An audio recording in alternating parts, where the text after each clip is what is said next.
Hey everybody, welcome to Breakfast All Day. Alonso's here with Matt and Christy and our good friend Tim Grierson, author of the new book, This Is How You Make a Movie, currently available wherever books are sold.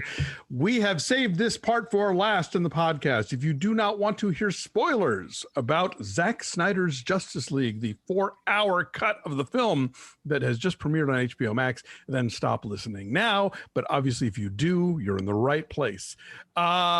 So, obviously a movie that is a twice as long version of a film that came out in 2017 can only have so many spoilers, but there are some new things here that I think will be very exciting for people who are DC fans, certainly. So this time around, we get the introduction of Harry Lennox as Martian Manhunter. We get Darkseid, who's alluded to, but I don't know, do we ever see him in the 2-hour cut? Do you remember, Matt? You just rewatched it. I don't think he's in it at all. No, I don't think so. I was also surprised to find out that it was about his sled Rosebud all along. Right? Who knew? So, guys, so Martian Manhunter is like the stupidest name ever. Like when Nick saw him, Nick's like, "Oh, it's Martian Manhunter." I'm like, "That's really this guy's name." I know that's a fucking terrible name. It's worse. His real name is John Jones. So, right, but it's spelled like J apostrophe O N J apostrophe O N Z Z. Okay. Anyway, he's a cool character. That's almost as bad as John Big Booty. So because I'm familiar with the backstory on Martian Manhunter, did he pick his own name or did someone assign that to him? That's his Martian name is John Jones, and then when he usually on Earth will pretend to be, at least in the early appearances, he would be like a just regular white police detective named John Jones. But then he turned into that green dude. Yeah, but the whole thing about him is that he's a shapeshifter and he can take whatever, humanoid form that he wants. I think in more recent years, we find out that even like the Martian version of him that we see in this movie is also a construct that actually Martians have more jaggedy, weird bodies and stuff. Fire is his weakness, and he loves Oreos. These are the things that we know about.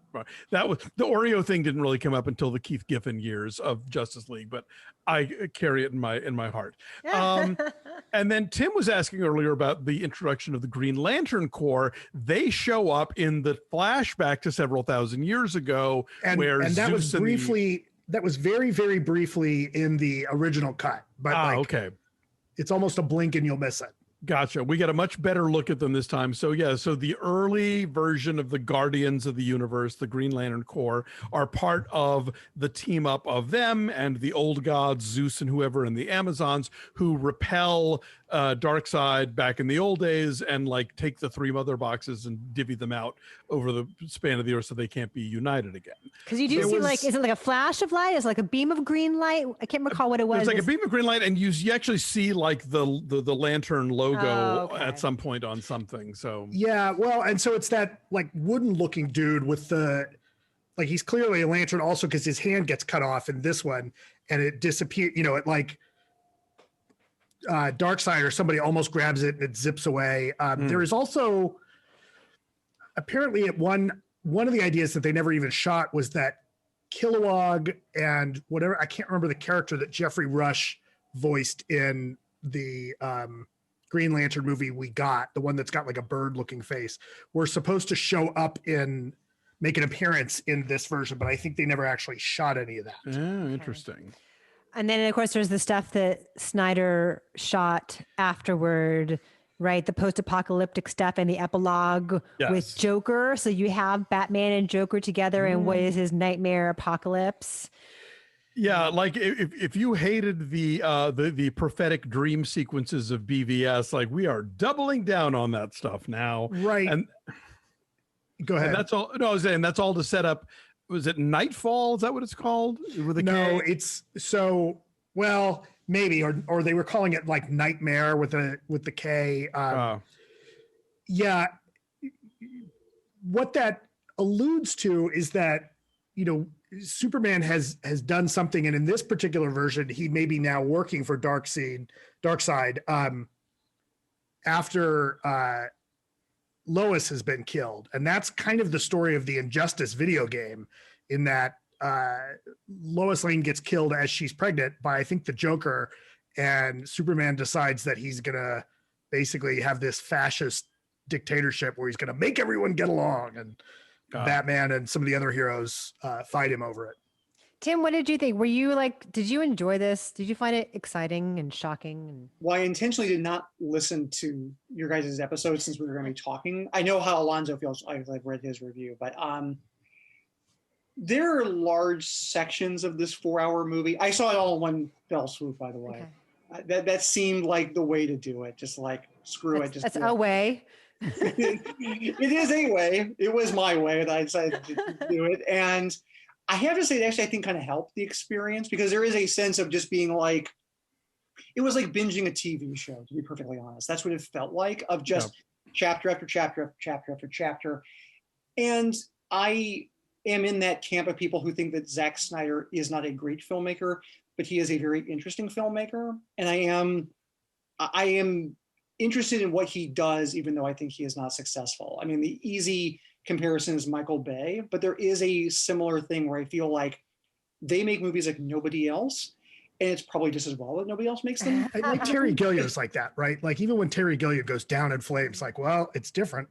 Yeah, it was his, you know. Yeah, it's absolutely his, and there are parts. I mean, I prefer this to the Joss Whedon version. I think that it's a more unified vision. It is absolutely. There is no other comic book movie like it, I feel like, which is both praise and an insult also, because it is so Zack Snyder doing everything that he wants to do and not being stopped at all, even more than, like, say, Sucker Punch. It's him making his movie on his terms. And there is stuff about that that's kind of fascinating. When the movie actually ends and we have the longest epilogue.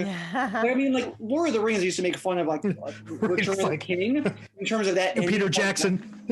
Guys like that, like the Spielberg multiple endings, the Peter Jackson multiple endings, like, you know, hold my beer, because there's so much at the end of it. And also, like, what I did not like about the epilogue and the whole thing, because I was like, okay, when's Joker showing up? Because I know he's coming at a certain point. None of that stuff in the epilogue is actually interesting. Like, it's just actually not. I didn't mind the dream sequence in Batman v Superman, because I thought, oh, this is kind of a cool world. But in this movie, I'm like, wait, you're not actually thinking that I'm going to invest in another movie with this, are you? Like, one of the things I actually kind of like about Zack Snyder's Justice League is that it feels like a project that is cut off from the rest of the DC extended universe. And it's like almost like a parallel universe where this movie is a thing that's going to mean something. I actually like it being its own separate thing. So when they actually connect it to other stuff, I'm like, no, this was it, Zack Snyder. This is all you're doing. Well, the one of the big teaser endings of, I guess, the theatrical Justice League is that, you know, that whole scene between Lex Luthor and Deathstroke on the yacht. And so they leave that in here as a teaser, but then in the dream sequence, you have Deathstroke and Batman working side by side. It's like, well, I guess that got resolved, or that didn't turn into anything. You mark my words that there is going to be if not, I mean, I know there's some of this already, but people at Warner Brothers are going to seriously consider letting Snyder continue this story. Absolutely. I mean, we're all talking about it. Everyone's talking about it. Right? And they're going to, wants to see if this gets enough people signing up, if it looks like, but if it looks like that dream sequence, I'm with Tim. I'm like, I'm out. It's such a beatdown, you guys. Yeah, I'm not saying it's a great idea. I'm just saying. If you said, Matt, that there's enough people who sign up who really want, is there a place to sign up to say you don't want that?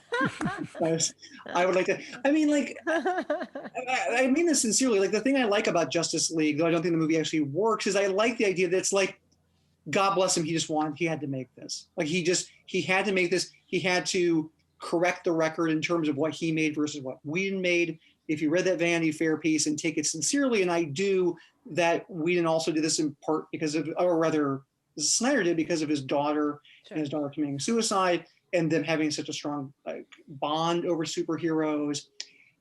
Like, there's an emotional component to the movie that I can't deny. I feel. I don't want that to then him make more movies like this. I just don't think like a movie like this, I don't think it actually fundamentally works or is that interesting. Like, in terms of superhero movies, I didn't love Aquaman. I didn't love Shazam. But in some ways, what I like about those films is that they're actually trying to break out of this oh so serious mode and do something kind of different. Like, to me, after Zack Snyder's Justice League, there's nowhere to go but down. You can't make a movie more serious, more dark, more sobering and brooding. Like, this is kind of the end. And if you're going to have... I think this is much lighter than Batman v Superman. Absolutely. It has moments within the 4-hour span, right, but mostly because of the Flash. But I think that, I mean, Snyder is such an operatic stylist anyway, unless he's doing zombie movies. Everything else is this over the top, like sing for the back of the room, huge spectacle. And I think that, I mean, look, like, you got to look at the context. I think that he was handed the Superman movies with the directive initially, like, we want more of what Chris Nolan's been doing, right? And so you get these darker movies, and then the note is, and it shows up in the script that he works on with Chris Terrio, and he talked about that in the Vanity Fair piece, was, yeah, we're going to lighten this up. And so they do lighten it up. And some of that lightening comes in, I think, even before they started shooting, right? There are lighter moments in this. I feel like so much of what Warner Brothers has been doing with the DC properties feels so reactive. Oh, it totally is. Yes. you have Suicide Squad getting massively re-edited to be more like the trailer because people like the trailer, so kicky and upbeat and colorful and funny, and then you have right. Yeah, and in Justice League, it's like, we need to be more Avengers-y. We'll bring in Joss Whedon, who did the Avengers, and right. And it's like, commit to a thing, like, I think Wonder Woman, at least out of the gate, was very clearly what it was going to be. And, even if you didn't like the second one, I think Patty Jenkins has a vision in mind for this character. Shazam, Aquaman, yeah, I'm with you. Those movies have things that work and things that don't, but at least they don't feel like they're trying to be like somebody else's stuff. And as much as I don't like those first two Snyder movies, they are very much their own thing. But then since then, it's like these sort of half measures and compromises, and we have to do our team up movie now and not down the road, because look at all this money we're leaving on the table. And it's like, just do the thing and let it kind of come up with an organic roadmap for these, rather than just like be trying to fulfill a thing for other reasons. And that's what this is, for better or for worse.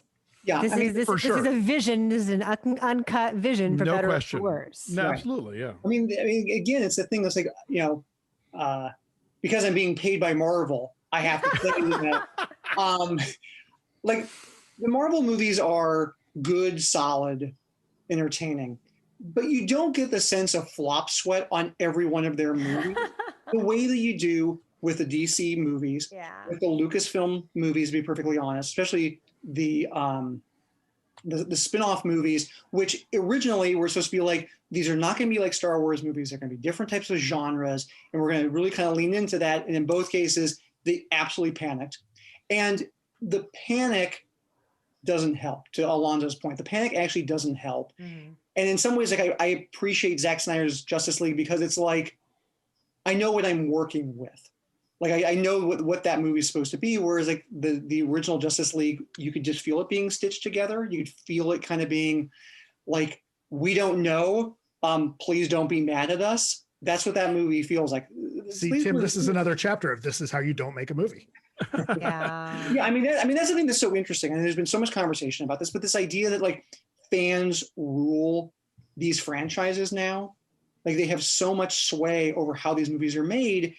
And what's difficult is it goes back to the old Simpsons Poochie episode all those years ago when they're testing Poochie, or not Ren and Stimpy, Itchy and Scratchy. Thank you. I think it was Ren and Stimpy. Itchy and Scratchy, and they're asking all the kids what they want. They want it to be down to earth and realistic, but also go on fantastical adventures. And that is like the problem that studios have now, where fans want everything. You can't make them happy. To a certain extent, studios are going to have to decide, this is our shot. This is what. But do you think that Disney Marvel panders in the same way, or do you think it's just that they've kind of locked into a thing that they know is going to work? I think they've locked into a thing, and I think that they have earned. I mean, for right or for wrong, listen, people feel like Kevin Feige is a genius and knows what he's doing, and people feel like that guy knows the direction of how this whole thing is going. as opposed to, like, say, like a Kathleen Kennedy, and there's some sexism in there, obviously. Well, Rise of Skywalker is absolutely, you know, like, there was that meme that went around, written and directed by Reddit. You know, it was so much a response. Oh, you didn't like this last one. We won't do that again. So sorry. You know. Yeah, I mean, I don't want a franchise to make a movie that says, I'm sorry. Like, I don't want, and the thing I like about Zack Snyder's Justice League, which again is a movie that does not work, that movie does not say sorry at any moment of the 4 hours. I mean, literally, it's like, oh, there's also an epilogue, and there's also this at the end too. There's chapters. Take it or leave it, kids. Yeah, it's like here's the, you know, here's 4 hours of guitar solos. That's what we're doing, you know. Yeah, Zack Snyder is in Tim's book in the section about speed ramping. Right? Somebody said if you took all of the slow-mo out of this movie, it would only be about 2.5 hours. That's a good point. Or just the extended like takes, right? Like, let's just keep this going. Yes. Anyway, we should. I like this song. We're going to listen to the whole thing. Yes, but you guys, if you have now at this point seen Zack Snyder's Justice League, let us know what you think. If you love it, we got an amazing response to our first video this past week, but now people have actually seen the movie and can respond knowledgeably. So please do that. We would appreciate your input. Yes, let us know. Awesome. So, hey, thanks you guys for watching. Another quick reminder, Tim's book, This Is How You Make a Movie, is available wherever books are sold. Go get one.